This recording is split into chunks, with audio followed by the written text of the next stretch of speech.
Today I ducked up by playing a ThinkGeek practical joke. The Canadian FBI was called and I nearly killed my 17-year career. I work as a loans officer in a rural branch of a small Canadian bank. Sorry for your suddenly sodden panties, ladies. Definitely not my dream career as a kid. The Fisher-Price banking is fun. Placer is not a big seller, but when I lost my job selling computers in my early 20s I got this job and it stuck like soiled underwear. I'm okay at it and I'm a well-liked mentor to many of the staff, but I'm definitely a goofy round peg in a humorless square hole, which is what ultimately led to my WTF shitstorm. If I have to work in an office I'm gonna have a bit of fun. I love ThinkGeek. In my office I have a Conan the Barbarian letter opener, a Salvador Dali melting clock and a magnetic levitating world globe among other things purchased there, and as fate would have it, this past Christmas in my stocking I discovered that my kids bought me an Anoyatron. It's a small device that makes maddeningly short, faint noises at totally random intervals and can run for 3 months on a watch battery, designed to be hidden to drive someone harmlessly bonkers. Here's the description from ThinkGeek's site. The Anoyatron will do its part to drive your coworkers slowly mad with its short and seemingly random beeps. And when someone does locate the Anoyatron, they're not going to know what it is, which is almost as much fun as watching them search for it. Muahaha. And hilarity will ensue. Right? As it turns out, much less than zero. I came in early on a Monday and placed it behind a metal poster frame hanging on the wall in the office of one of my coworkers. I flipped the on switch and went blithely about my day, waiting for a reaction and to share a few chuckles. Monday came and went. Nothing. Tuesday, nothing. Wednesday and Thursday, not a peep. At that point I figured it was broken. Frankly, I kinda forgot about it. I had Friday off and I suppose I would have checked it when I got back the following week. Monday comes, lurching out of the weekend like a reanimated corpse. As soon as everyone arrives, the manager calls all 16 of us into her office for an unscheduled conference call. I end up standing at the back of the group near the office door. She dials in and our district VP announces herself through the little speaker. I stifle a yawn. The VP then introduces our company's head of security. My brow furrows. This is unusual. By now, the VP says, some of you know about the device that was found at your branch last week. Device? What the hell? What kind of device could they possibly be talking? Oh holy Jesus duck nuggets. When it was founded on Thursday nobody knew what it was, so it was brought to the branch manager, who then sent pictures of the device to me. Duck. And I forwarded the images to our head of security. He couldn't identify it but guessed it might be a listening device, so he sent the pictures to the RCMP Corporate Crimes Division. Oh duck me. As well as the Canadian Security Intelligence Services in Ottawa. They suspected it could potentially be a bomb. Duckety grand ducking canyon of duck. So we closed the branch, told all staff to stay home and hired a team of investigators to search every square inch of the building over the weekend for any additional devices. If I had sat down ahead of time to brainstorm a worst case scenario, I wouldn't have even come close to this epic corporate catastrophe. I had no choice. I took a shaky breath, steeled my nerve, clenched my ass cheeks tight and tried to say excuse me but choked out a pubescent squeak instead. I cleared my throat, interrupted the conference call in that stuffy room full of my coworkers and spoke up, telling them it's a harmless noisemaker, taking responsibility and apologizing profusely. The room was dead quiet. The VP slowly says thank you for speaking up, they'll stop the investigation. And the call ends. Everyone files out. I ask the manager if she wants me to stay, but she says she can't talk to me right now. She doesn't talk to me for 3 weeks. I found out later that she was in her car with the device on the passenger seat when she got the call that it might be a bomb. She apparently burst into tears and nearly drove into a ditch. The district VP threw a fit, and despite my 17-year unblemished work record she tried really hard to have me fired. Ultimately a senior executive in the company understood my benign intent and overruled her. Luckily they didn't charge me the $50,000 plus in lost business, staff wages and other miscellaneous costs.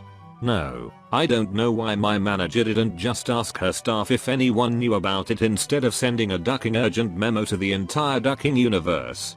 My office is full of a lot of things, but common sense isn't one of them. TLDR, ThinkGeek plus corporate zombies equals fail.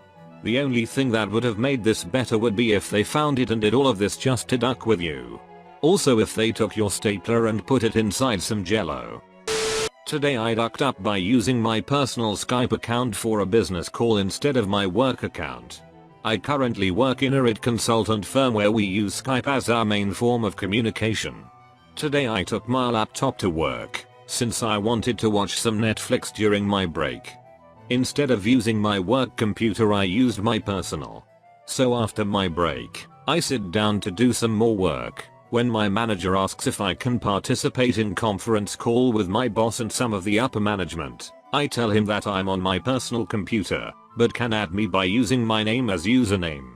So a couple of minutes after I get the invite and I accept. So far everything is fine, when suddenly one of the guys from upper management, not the one who invited to the call, says, "Who the duck is Titler?" That's when it hit me, I really ducked up.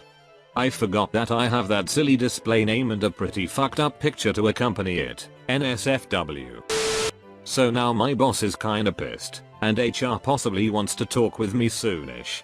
TLDR, my boss doesn't like tits with mustaches. First off, I want to thank all of you who gave me a couple of good laughs last night and for the great support.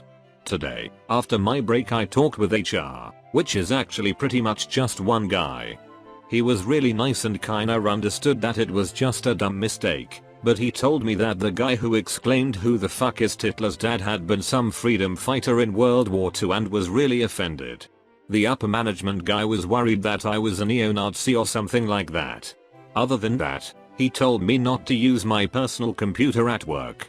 I got a warning, and that is all. My co-workers is now calling me Titler and is joking how I burn, for the lack of a better word, off when they call for help. TLDR, Titler won the war. Holy shit. An actual appropriate response from a human resources department. Unthinkable. Congrats to you, OP, on not getting railroaded for a stupid overreaction. Today I ducked up by taking a nap under a table at work. This just happened, I'm so embarrassed. Okay, so my back has been stiff recently. I work at a desk. After sitting with clients all morning, my back was really hurting, and I needed somewhere to stretch it out. I first tried to do it standing up in the bathroom, but those stretches didn't reach the right muscles, so I knew I needed to lie down to do it. Clients are always coming in and out of my office, so I knew I had to find a place that was out of view. I decided to do it underneath this big conference table because no matter where you walk, you can't see underneath it, unless you're bending down. My break was an hour long, so as soon as it started, I got under the table and stretched. It was awesome. After a few minutes, my muscles finally relaxed, which felt amazing. I still had like 45 minutes left, and no one had bothered me, so I thought what the hell, and decided to close my eyes and sleep for a bit. When my alarm vibrated in my pocket, signaling the end of the hour, I opened my eyes to see a bunch of legs sitting around the table. There was a conference going on. I had a client at the top of the hour, so I knew I had to leave, and in my head I'm like no, how am I going to explain this, but I couldn't wait for them to finish. It was clear that they were in the middle of it and weren't ending anytime soon. Very slowly, I pushed one of the empty chairs out from the table. Everyone above stopped speaking. I could tell they were looking at the chair, seemingly moving of its own volition. I stood up from the floor to a group of aghast looking business people, and said, there was no way to do this without it being awkward, so, my back was really hurting. Sorry to interrupt. There was dead silence as I walked out of the room. TLDR, took a nap under a conference table, woke up to a conference going on above me. Was forced to interrupt the conference to go back to work. They probably thought you were under there trying to see some workplace vaginal. Yeah, sure your back hurts buddy. Was that Tom from accounting? What the duck? Holy hell, any repercussions? This is one of the funniest things I've seen in a long time. Nothing yet, I have been laying low in my cubicle since then. And I get out of work in an hour. I kind of have to pee, but I'm going to sit tight until everyone is gone and then run the fuck out of here. I didn't recognize anyone at the table, but then again I didn't really try to make eye contact with anyone. You should have pretended you just came back from Narnia.